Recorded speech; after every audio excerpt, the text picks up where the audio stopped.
What a waste of my time.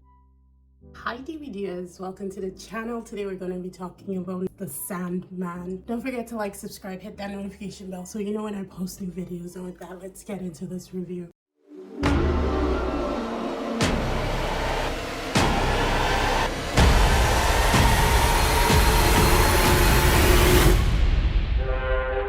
The Sandman is an American fantasy drama television series based on the 1989 to 1996 comic book. Like the comic, The Sandman tells the story of Morpheus, the titular Sandman. The series stars Tom Sturridge as Morpheus with Boyd Holbrook, Vivian Achempong, and Pat Oswalt in supporting roles. The Sandman premiered on August 5th, 2022 on Netflix. It received generally positive reviews from critics, with praise going towards the casting, production design, costumes, faithfulness to its source material, visual effects, and performances, particularly those of Sturridge and David Thewlis. Though some criticized its pacing and story. An 11th episode was released 2 weeks later on August 19th, 2022.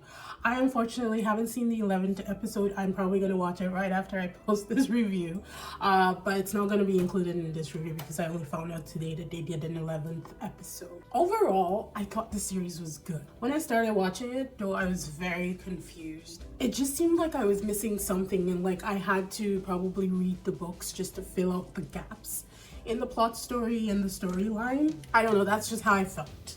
By episode 6, however, I didn't care anymore that I didn't have all the information. I liked the series and I was okay to simply go along for the ride. So now let's talk about some key things within the series, good and bad combined. Your eyes will tell me everything, every thought, every feeling. Why did Morpheus sound like Eddie Redmayne's character from Jupiter Ascending? My mother taught me what was necessary to rule in this universe. And yet you remained, while others fled. The royal librarian of an abandoned kingdom. Was that like a requirement for this role? Because it's based on comic books. We read comic books. We don't know how they particularly sound. So was that like a character choice? Like, was that a specific choice that they made? I was very confused by that. It was extremely hilarious a lot of the times because that's how I felt in Jupiter Ascending whenever Eddie Redmayne was talking. I was laughing my head off, and I felt the same way with Sandman, if I'm being honest. Also, why did he always look like he was about to cry? There were always tears in his eyes. I didn't understand that. Was he in pain? Was he sad? He's dream, like he runs the dreaming. It's not particularly sad or happy. So why did he always have tears in his eyes? Can somebody please explain that to me? Because I don't understand. Maybe it's another thing from the comics and something else that I'm missing.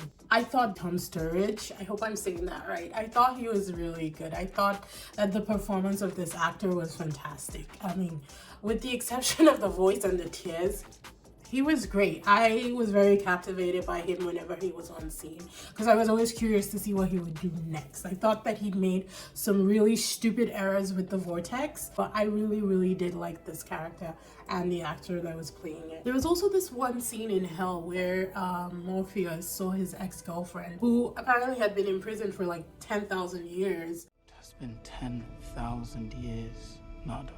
I have not yet forgiven you. And just walked away. I was very curious to know what it was that she had done that would let him just simply walk away and let her continue being punished in hell. I really wanted to know. I'm very curious. So please, if you've read the comics or any of the books, let me know in the comment section because I really do want to know. You think he's watching you so he can protect you? He's watching you because the minute you fall asleep and start bringing the walls down between people's dreams, he's gonna kill you. The Corinthian was a very interesting character. I was actually quite fascinated by this character. I thought Holbrook was okay. He's kind of like a 50-50 average actor for me. I really didn't like him particularly in the Predator franchise, the last one that he was in. But I thought the Corinthian and I thought that particular dream or nightmare, I think he's a nightmare, was fascinating. And I didn't even realize that his eye sockets were mouths until the end. It was like, oh, that's really freaky. That serial convention was a thing out of nightmares. Could you imagine if there was actually like a serial killer convention going on? I mean, I feel like it's possible. I really feel like this is something that might actually be going on right now, and that terrified me a little bit, if I'm honest. That really freaked me out. And then it brings me to that stupid, oh my god, that effing fight scene between Morpheus and Lucifer Morningstar. What a waste of my time. That has to be the worst fight scene I've ever seen in my entire life. Oh my god. I was blown away by that fight scene. That was one thing they should have left in the comic book. And I think why it was such a waste of time for me is because it had been amped up, and like the anticipation of this fight was like, oh my god, they're gonna be breaking buildings, hell is gonna be destroyed. And then they start giving riddles and I'm like, what the actual F am I watching? What is this nonsense? Pat Oswalt as the Raven was a very delightful addition to this because he has always been like a fan favorite of mine. I think his comedy, his type of comedy, is something that you can relate to and understand every single time. I love him. I've liked him since Balls of Fury and even before that, but I always love seeing him in anything that he comes to. But in this, his brand of comedy was something very like lifting to a series that was otherwise just dark. Love seeing Looping again. David Tewis, who managed to look the exact same as he did in the Harry Potter franchise, was fantastic. I mean, he's an OG actor. You know that he knows what he's doing and he delivers. Like, it wasn't even a question of whether he would or not. His character, however, was actually very disturbing. That whole scene in the diner escalated real quick.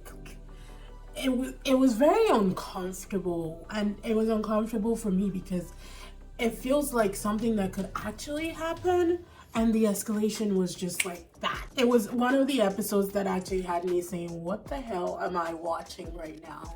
But I feel like that's a testament to the production of this television series because it was so weird and so eerie and also so likable. I don't know if that makes sense, but that's how I felt.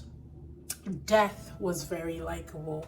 I was really happy seeing Kirby Howell-Baptiste again. I really liked her in The Good Place. I think she's a great actress, and I was actually on board with this character until she took that baby, and it was like, hell no, you gotta go.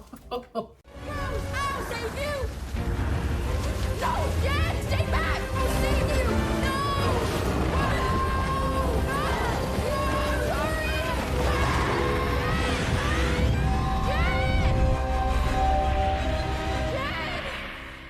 The Vortex, who is played by Goyer, I hope I'm saying that right, really quickly became one of my favorite characters in this entire series. I thought she was brilliant, even though she looked like a 12-year-old the entire time. And I know they even addressed that when she says, I'm 21 and although I look younger. It's not a lie. She looked like she was literally 16. I will give her 16. But like, she was awesome in this. I enjoyed watching every scene that she was in. I think she delivered. I think like she was a person who knew and understood her own mind, and I feel that had to do with like her mom passing when she was so young and the fight to get her brother back. I thought that she was brilliant. I cannot say that I understand her storyline 100%. I think it's one of those things where I have to read the book to really fill in the gaps that were missing in this television series, but I still liked it. I still loved her, and every time she was on the screen, I was enthralled.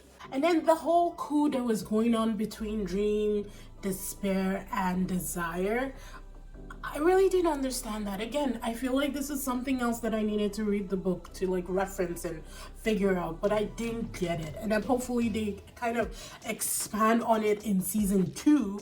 Hopefully we get a season 2 because this is actually really good, and I hope that they are in production already or in talks to do the production. So I hope that they expand on that whole Desire, Despair tag team to take Dream down, because I didn't really understand it, and it was so confusing. So Desire is the Vortex's like great grandmother, so the Endless have children in the human world. That was another thing that kind of like blew my mind, and I was like, okay, but why though? So I need to understand that, because does Dream have children in the human world, you know? So it's questions that they didn't really answer, and I'm like, please answer them, because I'm curious AF right now. Confusing plots aside, I was surprisingly into this series. I really did like it. It's right up there for me with all the fantasy stuff, so obviously I'm right on board with whatever it is that they want to give me, right? On a DVD scale, it's a solid 8.5 out of 10, with points mostly deducted for the waste of time that was that fight between Lucifer and Dream. Otherwise, I thought it was excellent, and I would watch it and rewatch it again. I'm honestly just waiting for season 2, and hopefully they explain a lot of stuff in that. Thank you, DVDers, for tuning in. Don't forget to like, subscribe, hit that notification bell so you know when I post new videos. I'll see you in the next one.